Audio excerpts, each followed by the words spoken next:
It was almost closing time at the pizza place, and the only sound in the building was the ticking of the wall clock.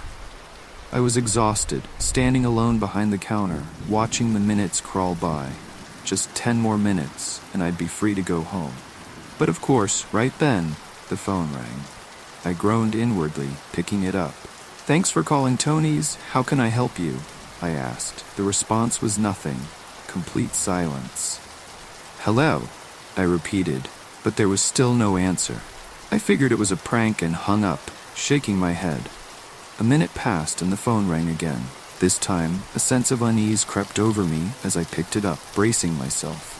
Silence once again. I was about to hang up when a voice spoke.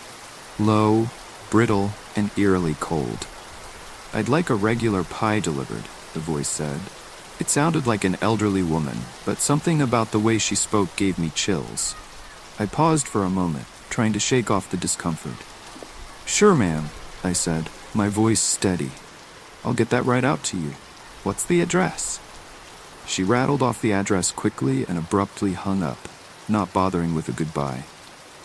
The oddness of the call stuck with me, but I pushed it aside, trying to focus on the end of my shift. "Hey, we've got one more delivery," I called to my boss, who was busy counting the till. He glanced at me, eyebrows raised, clearly ready to lock up and leave. "Seriously? All right, you go handle it, and after that, you can head home. I'll close up."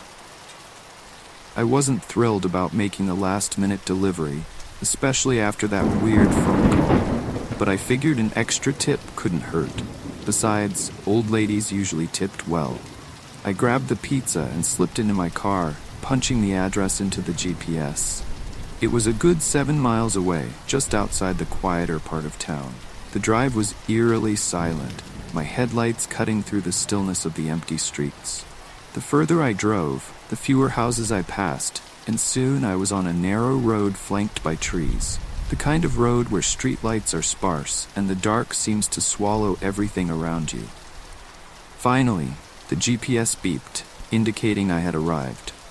I pulled up in front of a small, one-story house. It looked ancient, the paint peeling off the walls, the windows dusty and dark.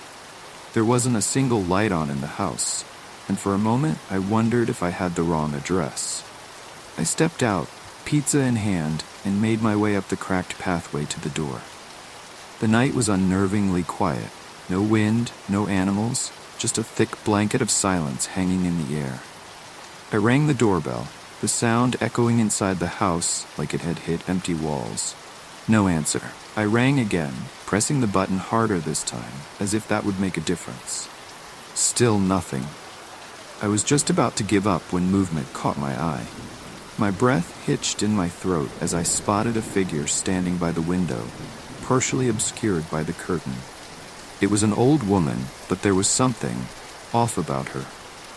Her face was pale and expressionless, her eyes fixed on me in a way that made my skin crawl. I waved the pizza box, trying to signal that I had her delivery, but she didn't respond. She just stared at me, unblinking. "Ma'am?" I called out, my voice sounding too loud in the stillness. "I've got your pizza." The silence stretched on, thick and uncomfortable. Then, suddenly, her lips curled into a smile, a slow, unnatural smile that sent a chill down my spine. It wasn't a kind smile. It was cold, empty, and somehow wrong. I took a step back, my heart racing. Something about this felt all kinds of wrong. That smile, the way she stood there, staring. It was like she wasn't even human. I couldn't shake the feeling that I needed to leave. Now, I turned and walked back to my car, not bothering to look back at the house. My hands shook as I fumbled for my keys, glancing nervously at the rearview mirror. The pizza sat in the passenger seat, untouched, and I just wanted to get away from that place as fast as possible. I started the engine, the headlights cutting through the darkness as I prepared to pull away. But just before I could drive off, I glanced out the window and froze. There she was again, standing right outside my passenger window, inches from the glass, her face pressed against it. That same eerie smile stretched across her face, her eyes wide and unblinking. My heart nearly stopped. I slammed my foot on the gas and sped away, my hands gripping the steering wheel so tight my knuckles turned white. I didn't stop until I was well past the town limits, my heart still racing. When I got back, my boss saw the look on my face and asked if something had happened. I didn't tell him the details, just that I never wanted to do a late-night delivery again. He didn't ask twice. It was my last delivery of the evening, and I couldn't have been more eager to get it over with. I was driving my trusty old 1999 Camry, perfect for winding country roads and long pizza deliveries. Living upstate, I was used to long, isolated drives, and most nights I enjoyed the peace and quiet. But tonight, as the sun dipped below the horizon and shadows stretched across the landscape, a sense of unease settled in my chest. The GPS led me deeper into the woods than I was used to going. The road had long turned from pavement to dirt, and towering trees loomed on either side of the narrow path. My headlights barely pierced the growing darkness. After about 15 minutes, the GPS beeped, announcing that I had arrived. I slowed the car, peering through the windshield. There, nestled among the thick trees, was a small, dilapidated cabin. The wood looked weathered and rotted, the front yard overgrown with knee-high grass. It was the kind of place that gave off a sense of abandonment, like it hadn't been touched in years. I sighed, grabbing the pizza and stepping out of the car. The air was thick with humidity, and the sounds of crickets and distant frogs filled the silence. The whole scene felt surreal, like I had wandered into a forgotten corner of the world.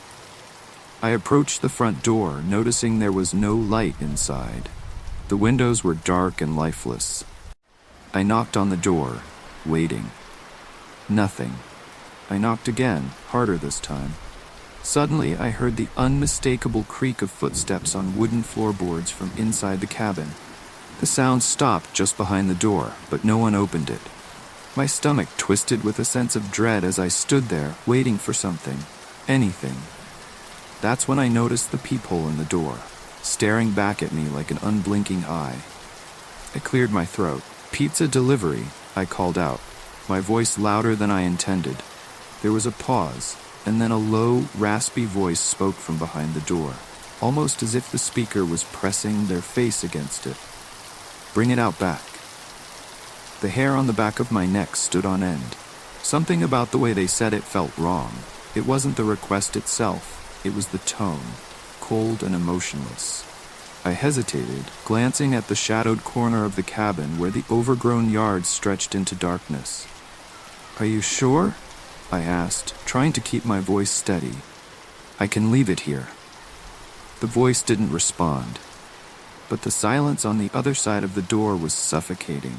My gut was screaming at me to leave, to just get in the car and drive away. But I knew my boss wouldn't be happy if I came back with an undelivered pizza. The last time that happened, he had chewed me out for it. So, against my better judgment, I took a deep breath and made my way around the side of the house. The grass brushed against my legs as I walked, and the trees pressed in on all sides, their branches creaking in the slight breeze. When I reached the back of the cabin, I found a small, rotting patio with a table and 4 chairs.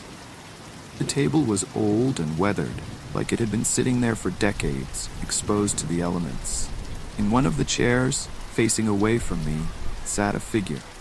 I could see the back of their head, gray hair matted and wild, but they didn't move. They didn't even acknowledge my presence. "Excuse me?" I said, my voice hesitant. "I've got your pizza." No response. The figure sat eerily still, like a statue.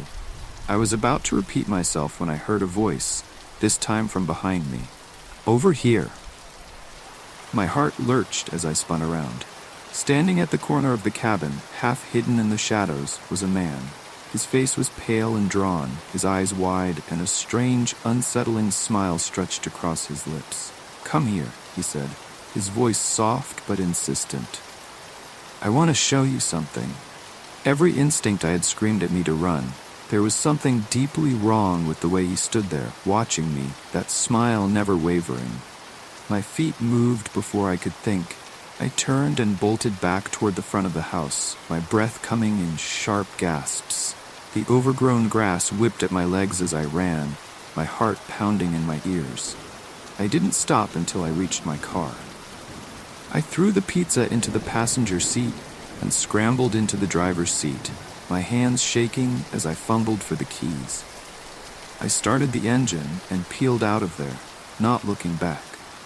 As I sped down the narrow dirt road, I kept glancing in the rearview mirror, half expecting to see that man chasing after me. But there was nothing but the dark, empty road. It wasn't until I was miles away that I pulled over, my heart still racing. I grabbed my phone and called the police, telling them about the strange encounter. Later, they informed me that the cabin had been abandoned for years. No one had lived there for a long time, and there were no signs of anyone having been there recently. To this day, I still wonder who or what was waiting for me in that chair, and what the man had wanted to show me. That was my last delivery job. I quit the next day. During my time delivering pizzas in the rural Poconos, late-night shifts often led to eerie encounters. One particular night, the fog hung thick in the air as I drove down a familiar shortcut. The road was enveloped in darkness, the trees looming like giants on either side, casting long shadows that danced ominously in my headlights. I was lost in thought, considering how nice it would be to finish my shift and head home when suddenly a figure darted from the bushes and into the road. I slammed on the brakes, the tires screeching against the asphalt, my heart racing as I felt a sickening thump beneath the car. I got out, panic rising in my chest as I approached the motionless form sprawled on the ground. A man in a black hoodie lay there, his face hidden in the shadows. "Are you okay?" I called, my voice shaky as I knelt beside him. But there was no response. Just as I began to wonder what to do next, a piercing scream shattered the stillness of the night, echoing from the woods to my left. My stomach dropped as I realized someone was in trouble. Torn between the man I had just hit and the cry for help, I glanced back at the figure on the ground. He remained still, and against my better judgment, I took off into the trees, following the sound of desperation. "Where are you?" I shouted, my voice barely cutting through the oppressive silence. The woods closed in around me, every rustle of leaves amplifying my anxiety. As I pushed deeper into the forest, I spotted a figure hiding behind a massive oak tree, their silhouette barely visible in the gloom. I froze, fear gripping me.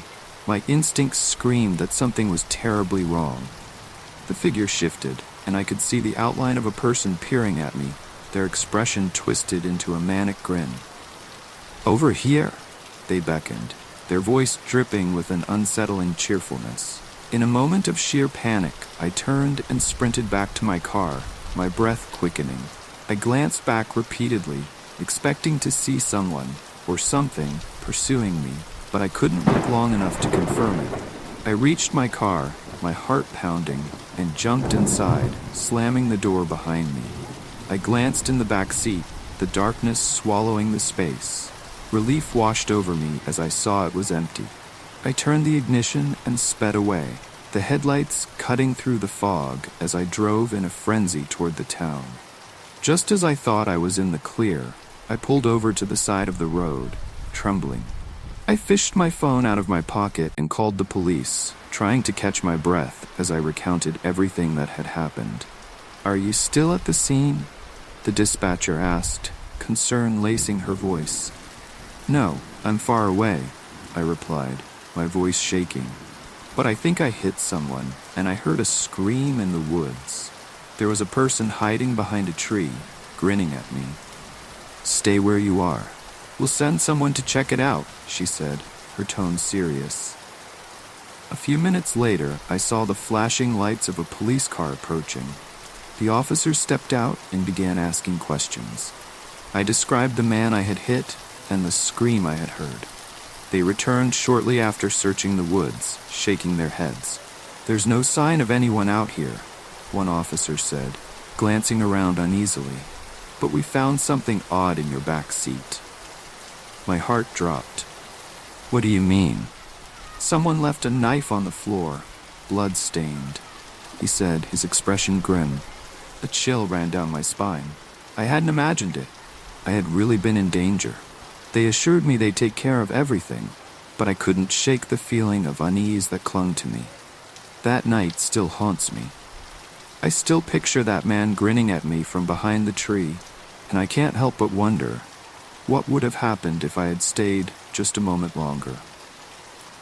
I never did another late-night delivery after that, and the memory of that night lingers like a shadow, a constant reminder of how quickly things can turn dark.